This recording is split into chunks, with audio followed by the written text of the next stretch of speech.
that intro. Hi, I'm Doiron.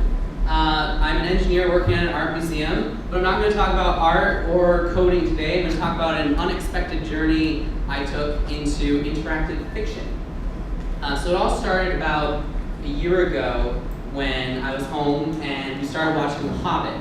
And somewhere in The Hobbit, Gandalf and his friends take out this map that can only be read under a certain phase of the moon at a certain time of the year.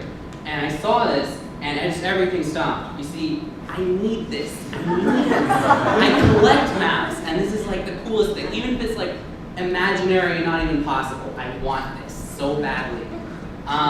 But you know, I mean, Gandalf had it, so maybe I should start to like compare what I know to Gandalf. Like, Gandalf has like magic and sword fighting. I don't even know any magic tricks or sword skills, or but I do know coding and mapping. So maybe there's something there. Maybe I can like get into this and like figure out how to make this map after all. The first problem is that scientifically speaking, despite what you might have heard about werewolves, moonlight and sunlight are the same thing. Like they can't just build a sensor or use your phone camera to like detect whether it's the moon or the sun.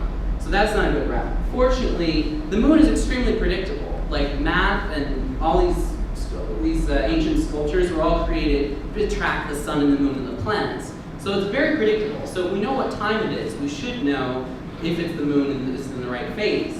For example, if you go to Wolfram Alpha, 100 years from today's date, the moon will look like this, which is pretty good for your fictional story if your map is only going to show like a crescent moon or something spooky like that.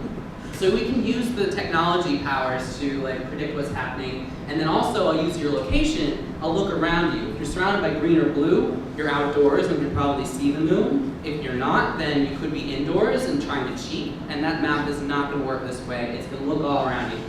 Problem is, hackers are extremely lazy, and they're going to cheat anyway. They're going to fake their location. They're going to fake their time. When I put this on a website, people were starting to like say, "Oh, I found it, this and that," and I don't want that to happen. It has to be like foolproof or hacker-proof. And so I want to make like a self-contained device that is going to know, like just like the map, that's going to know whether the moon is in the right phase, whether it's up and whether it's night, and you're seeing it by the light of the moon. But I'm a software guy. I don't know how to do hardware. Fortunately, or no. So also you can't use the internet. This is a huge problem because the internet was how I was getting that previous knowledge. And it's just because like any kind of cell modem or Bluetooth is going to be too bulky, too power hungry, too expensive for this little side project. So I found this GPS device. It's actually produced by Adafruit, a company here in New York. And with this GPS, and only the GPS, I'm going to be able to tell you the location and also the phase of the moon. And it's kind of difficult to explain. But see, GPS is not like a conversation between your phone and space. Like that, the GPS satellite has no time for you and your little travels. So instead, the GPS satellite is just broadcasting out, and all you do is just kind of listen to that. And what you hear is time. GPS is actually clocks. It's really weird, but the clocks are all in sync with each other. And according to Einstein and some other smart people, that means that if you see different times, it means that you can have different lengths of distance from those satellites, and you can predict your location. The bad news is that if one of those clocks goes out of sync, it would screw everybody up. So the Department of Defense does have a plan. If one of the clocks on the satellite goes off, they will shoot it out of the sky, and you can get Chipotle just like it. Back to my project. So I got the GPS and programmed an Arduino and hooked them all together and hung it out the window of my apartment.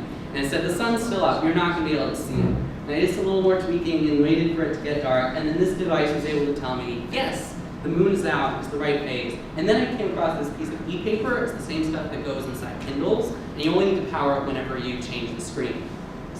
So this is a really cool thing to have. When I combine them, I'm going to have this map device. It's actually possible. Now, what does it show? It's kind of a secret. I can't just tell you. But I hope to just make one and then like stash it somewhere secret and safe, so that someone like Gandalf has to like come over and dig it out of the archive sometime and find out what it really means. I think this is part of a new class of objects and places that are going to like bridge this gap between our world and all these different interactive fictional worlds.